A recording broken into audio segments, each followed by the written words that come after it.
네 번째 작품은 황폐화된 지구를 살리고자 긴 전투를 벌이는 영웅들의 디스토피아 판타지 레스토랑의 발표입니다.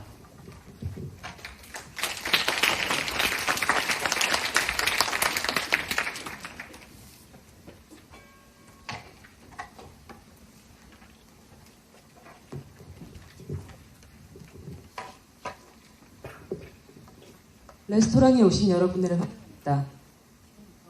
저희가 준비한 요리 시작하도록 하겠습니다.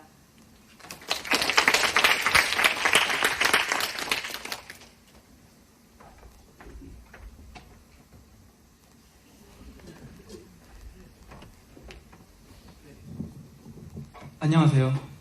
저희가 준비한 요리 이렇게 준비되어 있고요. 요리 순서는 장르와 캐릭터, 시공간으로 먼저 에피타이저를 맛보시고 그리고 주요 사건과 예고편 상영하시면서 마지막 저희 메인 디시 줄거리로 넘어가겠습니다. 네, 여러분들 혹시 세상을 구하는 영웅이 되는 상상 한 번쯤 해보시지 않으셨나요? 해봤어요. 네, 저도 어렸을 때 만화나 영화를 보면서 그런 상상을 자주 하곤 했는데요. 네, 저희 영화 레스토랑은 이렇게 영웅은 난세에 태어난다는 말처럼 어지러운 세상 속에 에만과 에릭이라는 영웅이 위기에 빠진 레스토 대륙을 이제 구하는 내용입니다. 그럼 레스토란 무엇이냐 궁금하실 텐데요. 레스토는 살아남다라는 뜻을 가진 라틴어입니다. 이 내용에 대해서 굉장히 많은 의미가 있는데 발표 시간상 저희가 준비하지 못했고요. 그리고 이 팜플렛을 나눠드린 팜플렛을 통해 QR코드로 들어가시면 이렇게 저희가 자세한 내용을 사이트로 따로 만들어 놨습니다. 발표 끝나고 한번 보시면 감사할 것 같습니다.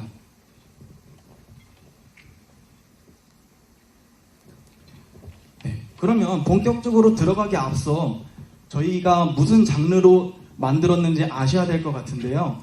혹시 디스토피아 판타지 장르라는 걸 혹시 들어보셨나요?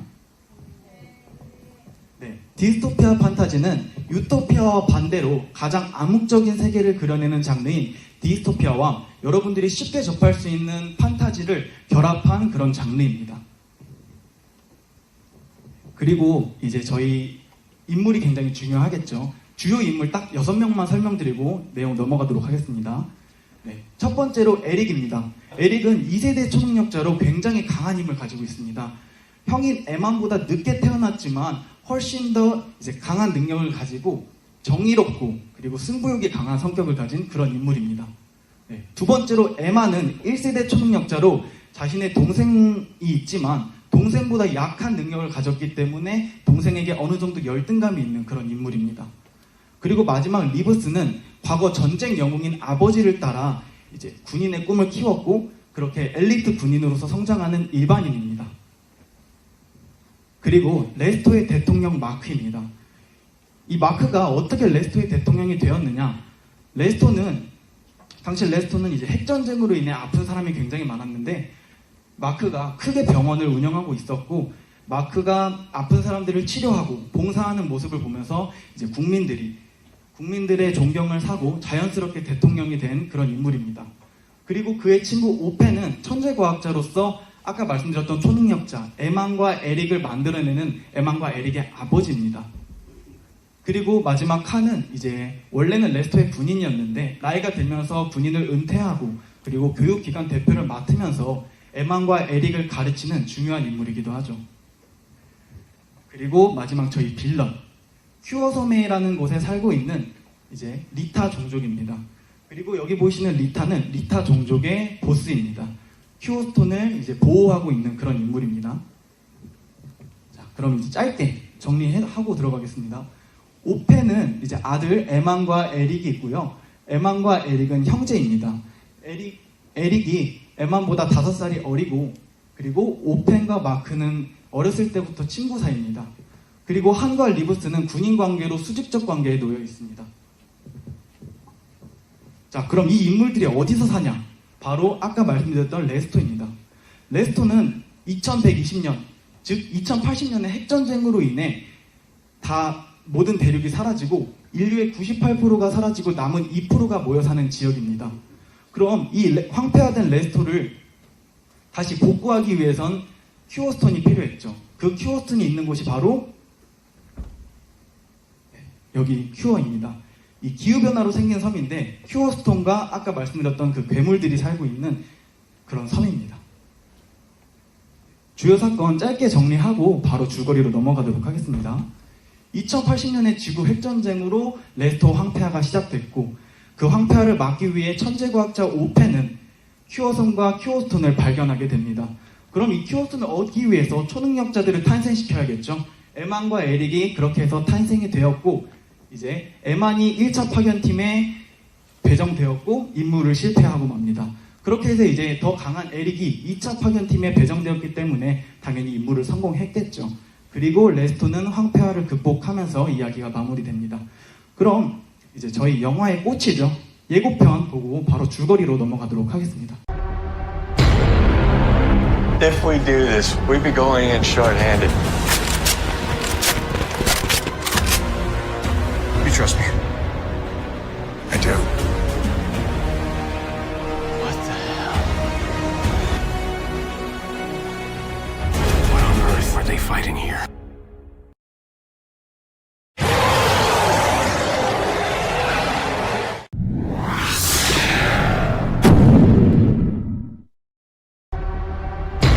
네, 그럼 이제 본격적으로 저희 메인 DC 이제 줄거리 바로 시작하도록 하겠습니다. 천재과학자 오펜은 큐어섬과 레스토의 황폐화를 극복할 수 있는 큐어스톤을 발견하게 됩니다. 그 큐어스톤을 얻기 위해 이제 자신의 친구인 마크에게 부탁을 하죠. 마크, 황폐화를 막는 방법을 찾았어. 군대 파괴팀 하나만 창설해줘. 좋아, 다른 것도 필요하면 얼마든지 말해. 그렇게 이제 마크는 부탁을 들었고 일반인으로만 구성된 초엘리트 군인으로만 구성된 이제 큐어 프로젝트를 위해 리브스의 아버지와 하늘 주축으로 비공식 파견팀을 창설하게 됩니다. 이 비공식 파견팀이 처음으로 큐어섬에 갔지만 역시나 일반인으로만 구성되었기 때문에 괴물을 상대하는 것은 불가능했죠. 철수하라.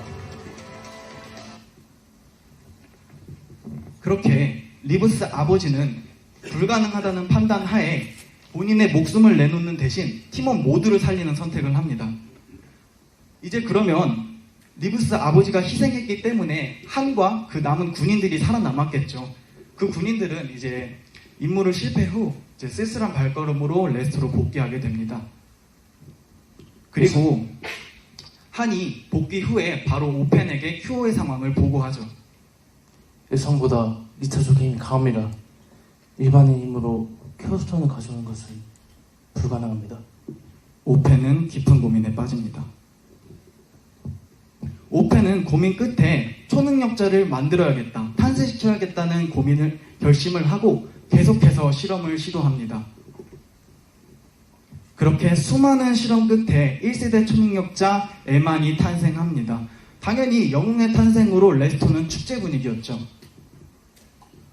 하지만 이제 기쁨도 잠시. 한은 에만이 5살이 되던 해 이 누구보다 큐어 상황을 잘 알고 있었기 때문에 에만의 부작용을 한계를 누구보다 빠르게 알아차립니다. 그래서 마음이 무거웠지만 정확하게 오펜에게 보고를 하죠. 에마는 큐어에 적응할 수 없습니다. 에만으로는 부족할 것 같습니다. 다시 한번 오펜은 깊은 고민에 빠졌지만 만일을 대비해서 만들어 놓은 더 강력한 약물, 2차 초능력자를 만들어낼 수 있는 약물을 꺼내듭니다. 그렇게 더 강한 약물을 통해 2세대 초능력자 저희 주인공 에릭이 탄생하게 됩니다. 이후에 에만과 에릭은 성장을 위해 한이 교육하고 있는 교육기관에 맡겨지고 그들은 군인으로서 성장하게 됩니다. 당연히 에릭은 에만보다 훨씬 더 능력이 뛰어났기 때문에 훈련 기록이나 이제 측정에 대해서 에만보다 뛰어난 기록을 가지게 되죠. 이제 17살이 되던 해, 에릭이 17살이 되던 해, 에릭은 지금까지 비행이나 이제 침투 같은 비전투 훈련을 받았었는데요. 근데 이제 전투에 나가야 했기 때문에 이제 첫 모의 전투를 실행합니다. 그런데 여기서 문제가 발생합니다. 에만이 그동안 동생에게 쌓여왔던 열등감이 터져버리는 것인데요. 이 실전 모의 전투에 몇 번은 참여해봤던 에만이 이번엔 동생을 이기기 위해 미리 자신이 유리하게 세팅을 해놓습니다. 그렇게 이제 에만은 다짐을 하죠. 실전에서만큼은 날 잡을 수 없을 거야, 에릭. 하지만 에릭은 크게 신경 쓰지 않습니다. 그렇게 당연히 미리 세팅을 해놨기 때문에 유리한 조건에서 전투를 시작한 에만 팀이 승기를 먼저 잡았고요. 그렇게 패배할 위기에 처하자 승부욕이 강했던 에릭은 이성을 잃고 맙니다. 당연히 이성을 잃었기 때문에 힘 조절에 실패하고 이제 그 광경을 본 스승인 한이 에릭을 말리러 오지만 역시 역부족이었죠. 한을 여기서 한까지 다치게 됩니다. 그렇게 자신의 스승인 한의 다리까지 잃게 만드는데요. 그렇게 해서 심한 트라우마에 겪게 됩니다. 이 능력은 누군가를 다치게 할 수도 있는구나. 아니야, 에릭. 너는 누군가를 지키기 위해서 그 능력을 가진 거야. 한은 스승의 면모를 끝까지 보여주죠. 에릭의 트라우마를 극복시키려 노력합니다. 그렇게 시간이 흐르면서 에릭과 에만, 리브스는 점점 성장해 갔고 에릭은 그 사이에 트라우마를 극복하면서 진정한 군인으로 거듭납니다. 그렇게 9년 후 공식적으로 큐어 프로젝트 팀을 창설하는데요. 에만과 리브스는 1차 파견팀에 배정이 되고 에릭은 2차 파견팀의 리더로 배정이 됩니다. 그렇게 1차 파견팀이 먼저 큐어로 나서게 됩니다. 에만은 빠르게 큐어스톤의 위치부터 확인을 하러 가죠. 큐어스톤 위치 확인 완료. 에만, 여기 문제가 생겼어. 하지만 문제가 생겼습니다. 여기서 문제가 무엇이냐? 바로 에만이 큐어스톤을 위치에 확인하러 간 순간 리타가 깨어나 리브스왕, 일반인 군인들이 위치해 있던 그곳으로 가서 공격을 하게 되죠. 그렇게 해서 리브스와 군인들의 위기에 처하고 에만이 빠르게 도우러 갔지만 이미 리브스 한 명만 살아남고 나머지 아래 군인들은 전부 전멸하게 됩니다. 면목이 없습니다. 괜찮아. 너희 최선을 다했다. 레스토로 복귀한 에만과 에릭은 면목이 없다는 이제 대사를 하면서 자신들의 잘못을 뉘우칩니다.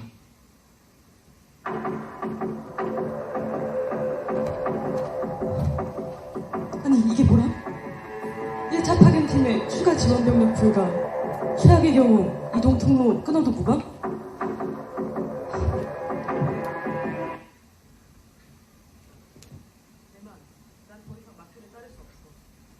이젠 군부 정치로 전환한다. 날 도와줘. 네, 여기서 리브스는 마크의 사무실에서 나오던 중 우연히 비밀 문서를 발견하게 됩니다. 비밀 문서의 내용은 1차 파견팀의 전력을 다하지 않을 것, 1차 파견팀은 그저 정찰대일 뿐 더 큰 노력을 하지 않아도 된다, 이런 내용이었죠. 그렇게 자신의 동료들은 목숨을 바쳐 국가를 위해 일을 했는데 왜 리브스는 전력을 다하지 않았냐, 이런 부분에서 마크에게 크게 분노를 합니다.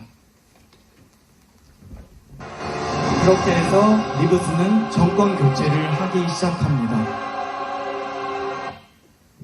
같은 시간 에릭은 2차 파견팀 출발이 이미 나갔었는데요.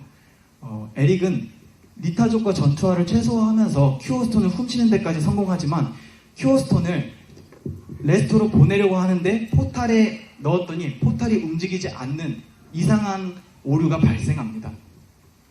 에릭, 포탈이 이상하게 생긴 것 같아. 그 이유는 리브스의 정권 교체로 레스토에선 내전이 일어났었고 내전 중 에릭이 설치했던 포탑이 어느 정도 손상이 되었던 거죠. 여기서 잠깐 설명을 드리자면 포탈의 경우 레스토와 큐어를 연결할 수 있는 유일한 장치로 두 곳 모두 정상적으로 설치되어 있어야 큐어스톤을 큐어 포탈에 넣었을 때 레스토로 안전하게 이동될 수 있는 그런 장치입니다. 에릭은 포탈에 이상이 생긴 것을 확인하고 곧바로 레스토로 빠르게 복귀합니다.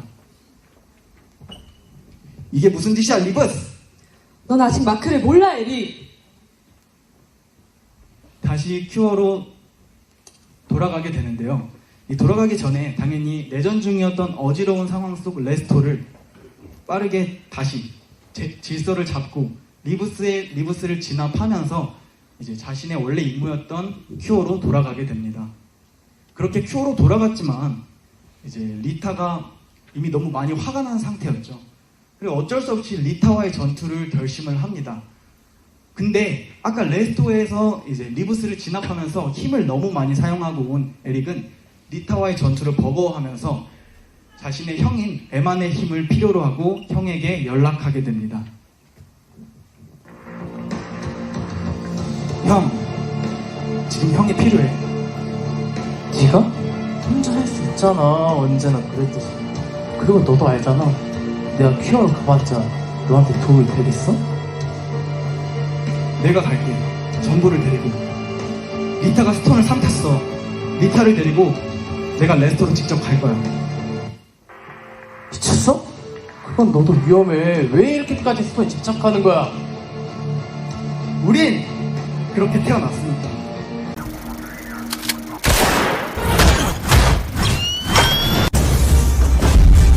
Now, Mr. Stark.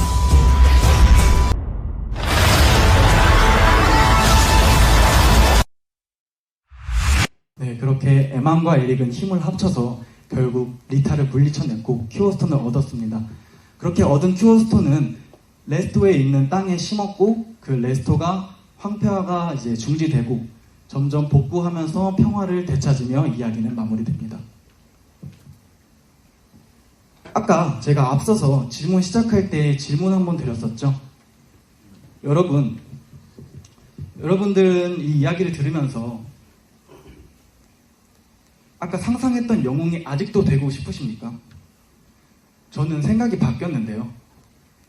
에릭은 영웅으로 태어났기 때문에 자신의 모든 것을 내려놓고 희생하면서 영웅으로서의 일을 해내야만 했습니다. 저희는 어떤 삶을 살고 있을까요? 여러분은 어떤 목적을 가지고 태어나셨습니까? 이 발표를 끝으로 여러분들이 한 번쯤 생각해보는 시간을 가지셨으면 좋겠습니다. 네, 그럼 이만 저희가 준비한 요리 레스토랑이었고요.